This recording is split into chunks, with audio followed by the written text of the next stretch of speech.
Back to our big story. It is now day 6 of the search and rescue operations in Surfside as crews carefully comb through the debris in hopes of finding survivors. And now officials are stressing they are not ready to transition their efforts from rescue to recovery. They are not ready.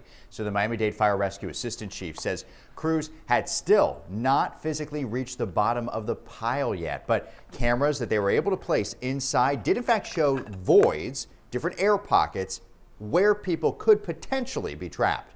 So here's what we know this morning. 11 people now confirmed to be dead, 150 still unaccounted for after the collapse last Thursday. Now, human remains have also been recovered at the scene over the past few days.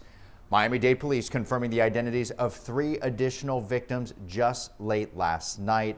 I want to share with you their names. They're 50-year-old Michael Altman, 52-year-old Marcus Guara, and 55-year-old Frank Kleiman. Now, all 11 victims pulled from the rubble have now been identified.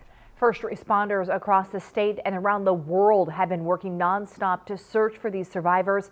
Lakeisha Bailey live in Surfside this morning with the around-the-clock efforts to find people right now. Lakeisha, good morning. Good morning, Aaron. Well, the Miami-Dade Fire Chief says that his crew's spirits remain high and they are optimistic that they will find survivors, and they do not plan to give up anytime soon. So close to 400 search and rescue team members were working at the collapse site on Monday. That is the largest non-hurricane deployment in Florida's history. About 80 can work at a time on the pile of rubble and debris. Now, crews are working a continuous rotation of 12-hour shifts. They say the rain did not slow them down yesterday. You know, we push hard and you know, we're looking for a positive outcome. Obviously, as we continue pushing and you know, and without having that positive outcome yet, it's very difficult, but still very positive, you know. And as rescue teams comb through the rubble, man's best friend was there as well to hopefully point them in the right direction. Several highly trained dogs and handlers are working to find more live victims. Now, we're told that this is a historic and unprecedented effort, and they do not plan to give up until all victims are accounted for. Reporting from Surfside, Lakeisha Bailey, WPBF 25 News. Lakeisha, thank you. Also, a doctor at Jackson Memorial Hospital says he agrees with officials who insist some survivors might still be found. Here we are days later, but he says not finding anyone alive since he arrived on scene has certainly taken a toll. It's been incredibly frustrating, obviously. Like I said, I'm a trauma surgeon. I'm used to jumping in and doing something. Usually patients sometimes have seconds or minutes to live. They need emergency surgery. Sort of that's what I do. Sitting here and just watching is obviously frustrating. He says he's going to keep approaching the job, though, as a search and rescue operation, but until his team's commanders say otherwise. Meanwhile, dozens of people gathered on the beach last night to remember the victims of the building collapse.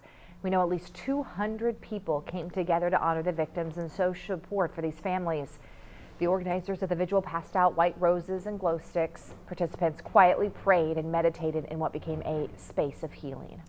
Well, meanwhile, the Family Assistance Center moved to a larger location as now people are coming from all across the country to Surfside.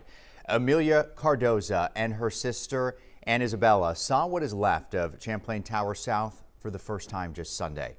Their Aunt Maria and her husband were inside the tower when the building came crashing down.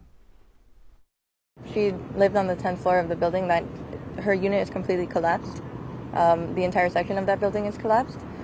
Today we were able to see the rubble and we saw how hard they were working, so we're still hopeful. Well, as of right now, more than $1.6 million have been raised to support the families impacted by the collapse.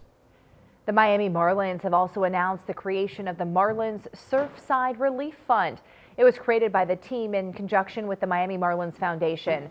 The organization says their hope is these funds can assist those directly impacted. And we'll continue to keep you updated on the very latest developments on the condo collapse on air and on our WPBF.com page and on our app. If you'd like to help by making a donation, we've also listed on our website the different ways that you can do that safely. You can also find those resources on our free WPBF 25 News app. Just download it. All you have to do right now, point your camera right here at the QR code that you see on your screen, and it'll take you directly to the app. All right, it's